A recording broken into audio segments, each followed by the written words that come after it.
ओम द्वात्रिंशः सर्गः 32वां सर्ग।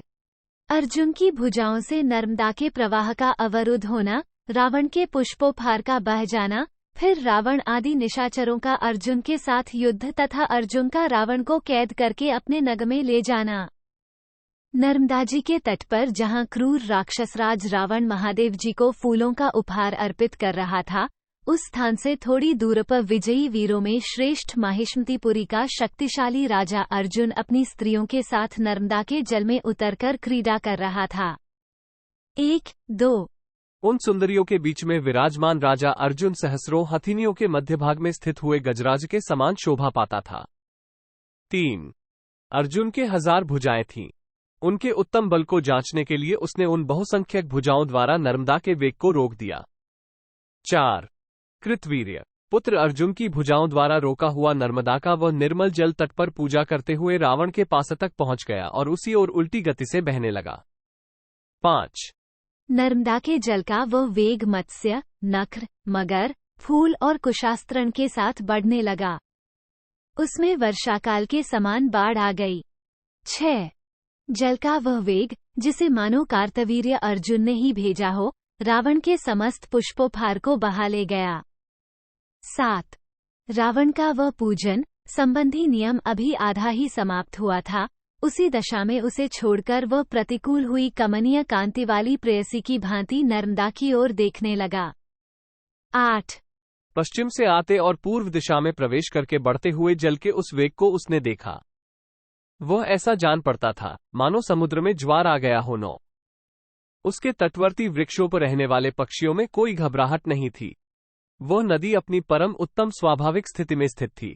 उसका जल पहले ही जैसा स्वच्छ एवं निर्मल दिखाई देता था। उसमें वर्षाकालिक बाढ़ के समय जो मलिनता आदि विकार होते थे, उनका उस समय सर्वथा अभाव था। रावण ने उस नदी को विकार शून्य हृदय वाली नारी के समान देखा। उसके मुख से एक शब्द भी नहीं निकला। उसने मौन व्रत की रक्षा के लिए बिना बोले ही दाहिने हाथ की अंगुली से संकेत मात्र करके बाढ़ के कारण का पता लगाने के निमित्त शुक और सारण को आदेश दिया। 11 रावण का आदेश पाकर दोनों वीर भ्राता शुक और सारण आकाशमार्ग से पश्चिम दिशा की ओर प्रस्थित हुए। 12 केवल आधा योजन जाने पर ही उन दोनों निशाचरों ने एक पुरुष को स्त्रियों के साथ जल में क्रीड़ा करते देखा। 13 उसका शरीर विशाल सालवृक्ष के समान ऊंचा था। उसके केश जल से ओतप्रोत हो रहे थे। नेत्र प्रांत में मद की लाली दिखाई दे रही थी और चित्त भी मद से व्याकुल जान पड़ता था। 14 वो शत्रुमर्दन वीर अपनी सहस्र भुजाओं से नदी के वेग को रोककर सहस्रों चरणों से पृथ्वी को थामे रखने वाले पर्वत के समान शोभा पाता था। 15 नई अवस्था की सहस्रों सुंदरियां उसे घेरे हुए ऐसी जान पड़ती थीं, मानो सहस्रों मदमत हथिनियों ने किसी गजराज को घेर रखा हो। 16 उस परम अद्भुत दृश्य को देखकर राक्षस शुक और सारण लौट आए और रावण के पास जाकर बोले। 17 राक्षसराज, यहाँ से थोड़ी ही दूर पर कोई सालवृक्ष के समान विशालकाय पुरुष है, जो बांध की तरह नर्मदा के जल को रोककर स्त्रियों के साथ क्रीड़ा कर रहा है। 18 उसकी सहस्र भुजाओं से नदी का जल रुक गया है, इसीलिए ये बारंबार समुद्र के ज्वार की भांति जल के उद्गार की सृष्टि कर रही है। 19 इस प्रकार कहते हुए शुक और सारण की बातें सुनकर रावण बोल उठा, वही अर्जुन है। ऐसा कहकर वो युद्ध की लालसा से उसी ओर चल दिया। 20 राक्षसराज रावण जब अर्जुन की ओर चला, तब धूल और भारी कोलाहल के साथ वायु प्रचंड वेग से चलने लगी। 21 बादलों ने रक्तबिंदुओं की वर्षा करके एक बार ही बड़े जोर से गर्जना की। इधर राक्षसराज रावण महोदर, महापार्शव, धूम्राक्ष, शुक और सारण को साथ ले उस स्थान की ओर चला जहां अर्जुन क्रीड़ा कर रहा था। 22:1/2 काजल या कोयले के समान काला व बलवान राक्षस थोड़ी ही देर में नर्मदा के उस भयंकर जलाशय के पास जा पहुंचा। 23:1/2 वहां पहुंचकर राक्षसों के राजा रावण ने मैथुन की इच्छा वाली हथिनियों से घिरे हुए गजराज के समान सुंदरी स्त्रियों से परिवेष्टित महाराज अर्जुन को देखा। 24:1/2 उसे देखते ही रावण के नेत्र रोष से लाल हो गए। अपने बल के घमंड से उद्दंड हुए राक्षसराज ने अर्जुन के मंत्रियों से गंभीर वाणी में इस प्रकार कहा। 25:1/2 मंत्रियों, तुम हेहराज से जल्दी जाकर कहो कि रावण तुमसे युद्ध करने के लिए आया है। 26:1/2। रावण की बात सुनकर अर्जुन के वे मंत्री हथियार लेकर खड़े हो गए और रावण से इस प्रकार बोले। वाह रे रावण, वाह, तुम्हें युद्ध के अवसर का अच्छा ज्ञान है। हमारे महाराज जब मदमत होकर स्त्रियों के बीच में क्रीड़ा कर रहे हैं, ऐसे समय में तुम उनके साथ युद्ध करने के लिए उत्साहित हो रहे हो। 28:1/2। जैसे कोई व्याघ्र कामवासना से वासित हथिनियों के बीच में खड़े हुए गजराज से जूझना चाहता हो, उसी प्रकार तुम स्त्रियों के समक्ष क्रीड़ा विलास में तत्पर हुए राजा अर्जुन के साथ युद्ध करने का हौसला दिखा रहे हो। 29:1/2। तात दशग्रीव, यदि तुम्हारे हृदय में युद्ध के लिए उत्साह है तो रात भर क्षमा करो और आज की रात में यहीं ठहरो। फिर कल सवेरे तुम राजा अर्जुन को सम्रांगण में उपस्थित देखोगे। 30। युद्ध की तृष्णा से घिरे हुए राक्षसराज, यदि तुम्हें जूझने के लिए बड़ी जल्दी लगी हो तो पहले रणभूमि में हम सबको मार गिराओ, उसके बाद महाराज अर्जुन के साथ युद्ध करने पाओगे। 31। ये सुनकर रावण के भूखे मंत्री युद्धस्थल में अर्जुन के अमात्यों को मार कर खाने लगे। 32। इससे अर्जुन के अनुयायियों तथा रावण के मंत्रियों का नर्मदा के तट पर बड़ा कोलाहल होने लगा। 33। अर्जुन के योद्धा बाणों, तोमरों, भालों, त्रिशूलों और वज्रकर्षण नामक शस्त्रों द्वारा चारों ओर से धावा करके रावण सहित समस्त राक्षसों को घायल करने लगे। 34। हेहराज के योद्धाओं का वेग नाकों, मत्स्यों और मगरों सहित समुद्र की भीषण गर्जन के समान अत्यंत भयंकर जान पड़ता था। 35। रावण के वे मंत्री प्रहस्त, शुक और सारण आदि कुपित हो अपने बल पराक्रम से कार्तवीर्य अर्जुन की सेना का संहार करने लगे। 36। तब अर्जुन के सेवकों ने भय से विह्वल होकर क्रीड़ा में लगे हुए अर्जुन से मंत्री सहित रावण के उस क्रूर कर्म का समाचार सुनाया। 37। सुनकर अर्जुन ने अपनी स्त्रियों से कहा, तुम सब लोग डरना मत। फिर उन सबके साथ वह नर्मदा के जल से उसी तरह बाहर निकला जैसे कोई दिग्गज हथिनियों के साथ गंगा जी के जल से बाहर निकला हो। 38। उसके नेत्र रोष से रक्तवर्ण के हो गए। वो अर्जुन रूपी अनल प्रलयकाल के महाभयंकर पावक की भांति प्रज्वलित हो उठा। 39। सुंदर सोने का बाजूबंद धारण करने वाले वीर अर्जुन ने तुरंत ही गदा उठा ली और उन राक्षसों पर आक्रमण किया, मानो सूर्यदेव अंधकार समूह पर टूट पड़े हों। 40। जो भुजाओं द्वारा घुमाई जाती थी उस विशाल गदा को ऊपर उठाकर गरुड़ के समान तीव्र वेग का आश्रय ले राजा अर्जुन तत्काल ही उन निशाचरों पर टूट पड़ा। 41। उस समय मूसलधारी प्रहस्त, जो विंध्यगिर के समान अविचल था, उसका मार्ग रोककर खड़ा हो गया, ठीक उसी तरह जैसे पूर्वकाल में विंध्याचल ने सूर्यदेव का मार्ग रोक लिया था। 42।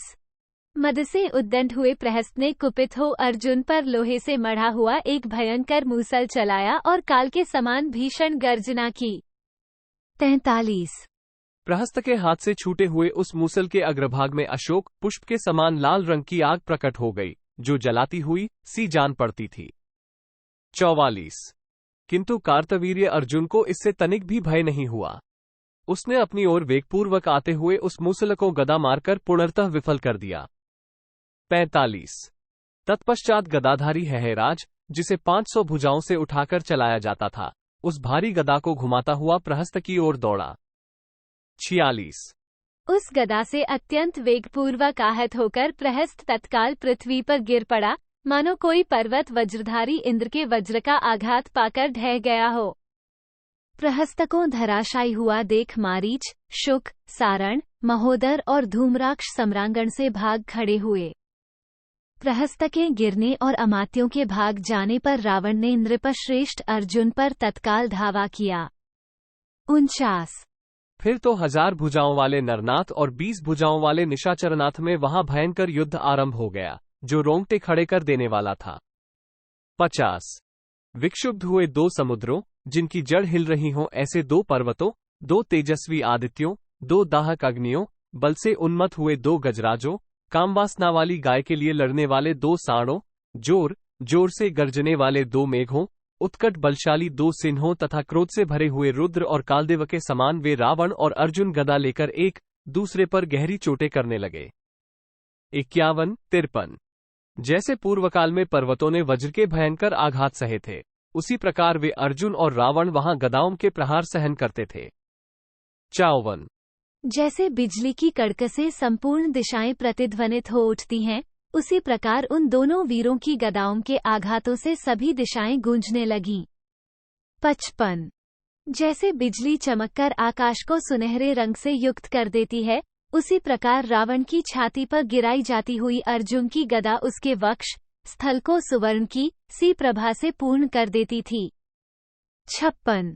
उसी प्रकार रावण के द्वारा भी अर्जुन की छाती पर बारंबार गिराई जाती हुई गदा किसी महान पर्वत पर गिरने वाली उल्का के समान प्रकाशित हो उठती थी।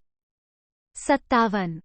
उस समय न तो अर्जुन थकता था और न राक्षसगणों का राजा रावण ही। पूर्वकाल में परस्पर जूझने वाले इंद्र और बलि की भांति उन दोनों का युद्ध एक समान जान पड़ता था। 58। जैसे सांड अपने सींगों से और हाथी अपने दांतों के अग्रभाग से परस्पर प्रहार करते हैं, उसी प्रकार वे नरेश और निशाचर राज एक दूसरे पर गदाओं से चोट करते थे। 59। इसी बीच में अर्जुन ने कुपित होकर रावण के विशाल वक्ष स्थल पर दोनों स्तनों के बीच में अपनी पूरी शक्ति से गदा का प्रहार किया। 60। परंतु रावण तो वर के प्रभाव से सुरक्षित था, अतः रावण की छाती पर वेगपूर्वक चोट करके भी वह गदा किसी दुर्बल गदा की भांति उसके वक्ष की टक्कर से दो टूक होकर पृथ्वी पर गिर पड़ी। 61।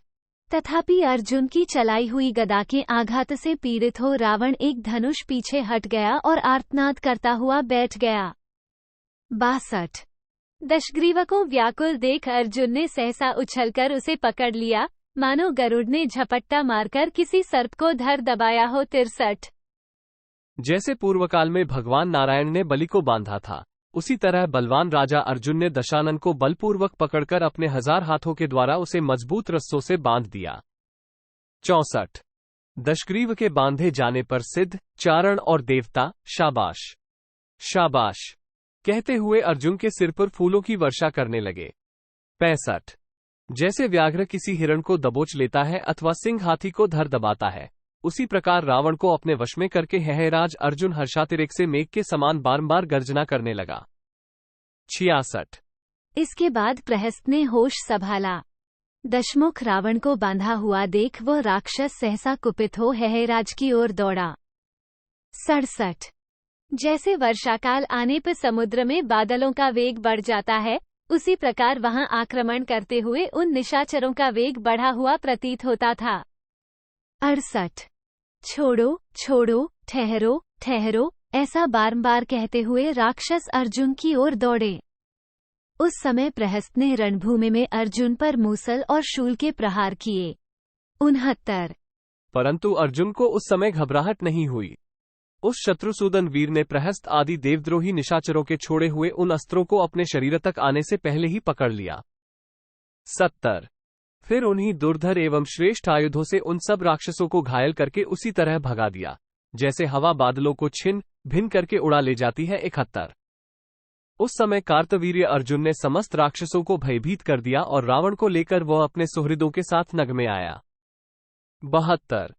नगर के निकट आने पर ब्राह्मणों और पुरवासियों ने अपने इंद्रतुल्य तेजस्वी नरेश पर फूलों और अक्षतों की वर्षा की और सहस्र नेत्रधारी इंद्र जैसे बलि को बंदी बनाकर ले गए थे, उसी प्रकार उस राजा अर्जुन ने बंधे हुए रावण को साथ लेकर अपनी पुरी में प्रवेश किया। 73। इत्यार्षे श्रीमद् रामायणे वाल्मीकि आदिकाव्ये उत्तरकांडे द्वात्रिंशः सर्गः 32। इस प्रकार श्री वाल्मीकि निर्मित आर्ष रामायण आदिकाव्य के उत्तरकांड में 32वां सर्ग पूरा हुआ।